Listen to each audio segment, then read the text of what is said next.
Secretary Bonoan na nandito. Secretary Bonoan, nabasa niyo na po itong affidavit ni Yusek Bernardo? No, Your Honor, I have not. Hindi niyo ho nabasa ito, Nabasa. pero this was furnished to us during one of the hearings ng Blue Ribbon at na-implicate kayo dito many times. No? And let me just read. On page 18, sometime in 2022, Secretary Bonoan directed me to submit a list of projects for possible inclusion in the NEP for fiscal year 2023 worth around 450 million. And in the same page, Engineer Alcantara gave 10% of the value of the projects. In page 19,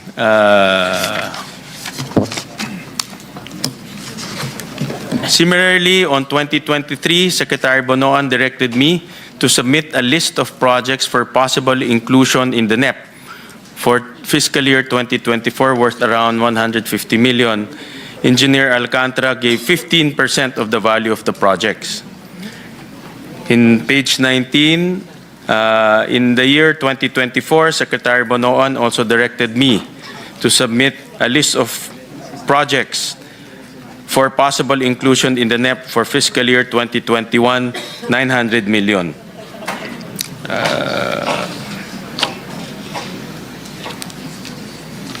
Tapos, in page 20,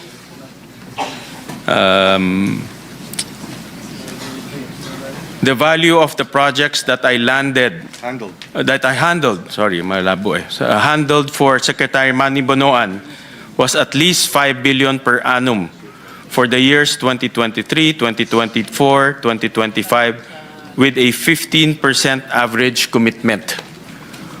Of this 15% average commitment, Secretary Manny Bonoan, 75% usually would give me 25% of the commitment, with the rest of the commitment shared between him and Secretary Cathy Cabral.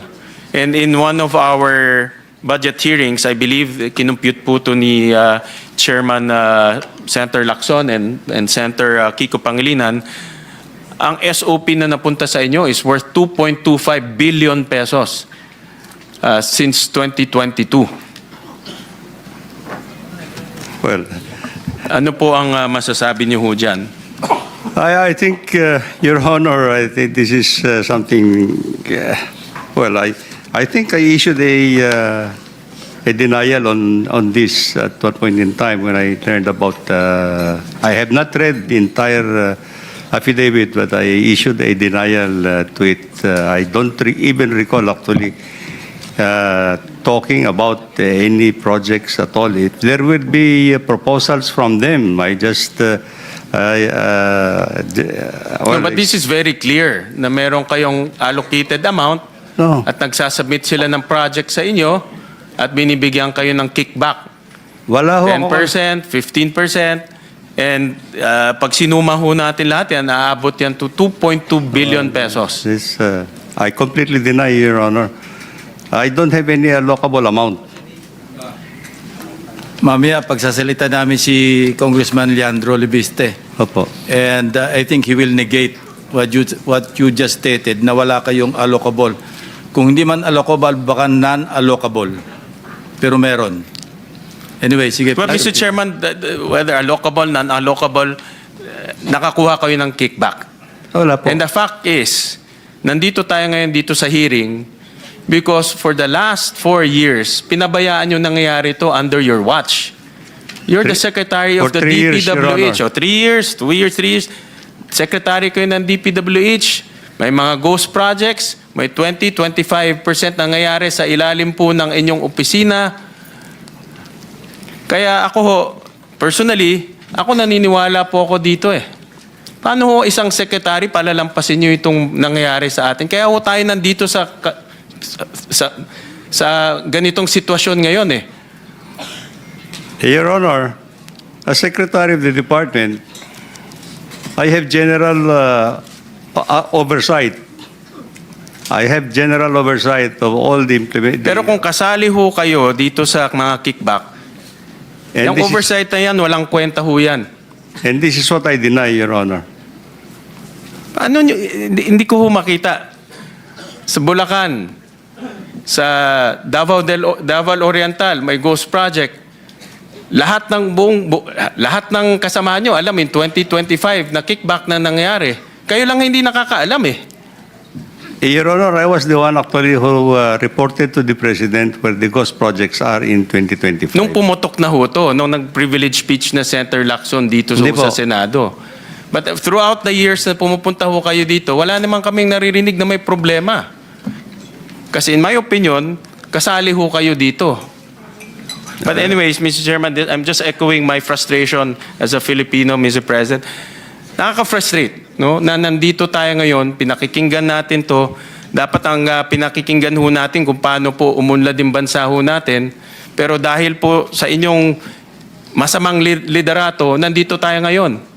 Inaayos ho natin. Hinahanap po natin sino yung mga kriminal. Hindi pa ho natin mahanap dahil nasa Portugal na nagtatago. Bakit niyo ho pinabayaan?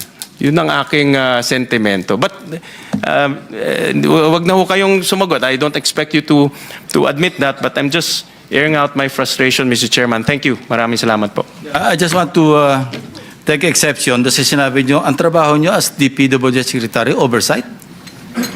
I cannot accept that because hands-on kayo, secretary kayo.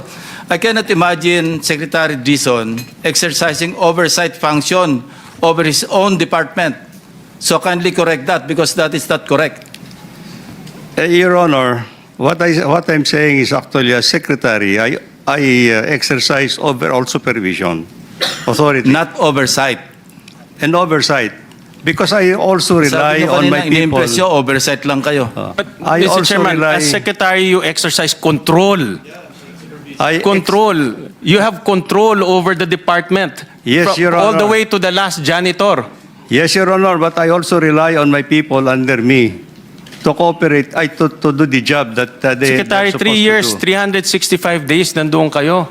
Wala kayo naririnig 25%, 20%. Eh kami naririnig na ho namin yung pumuputok na ho siya. Anyways, again, I'm just airing out my frustration as a Filipino. Talagang, alam niyo ho, the chairman talagang frustrated rin. Kasama ko yung mga ibang mga kababayan natin. Napakasama ng loob sa mga nangyayari. At imagine niyo ito, nangyari ito sa ilalim po ng liderato ho ninyo. No? Tinuturo nyo mga subalterns ninyo, mga subordinates. Are you thinking ahead? You're planning to invoke the Arias Doctrine? Mabuti nandito yung DOJ. Mukhang anticipate nyo na kung ano yung defense ni Secretary Bernardo, Secretary Bonoan. Mag-i-invoke yan ng Arias Doctrine. Your Honor, what I'm just trying to say is actually, in the hierarchy of the department, of course, I exercise overall supervision, no? But I have also undersecretaries under me, assistant secretaries, regional directors, and Ang point ko, Mr. Secretary, parang you're thinking ahead. Kung sakaling nasa korte na, yun ang i-invoke ninyo. Anyway, are you done? So, Senator Pangilinan is next. Thank you.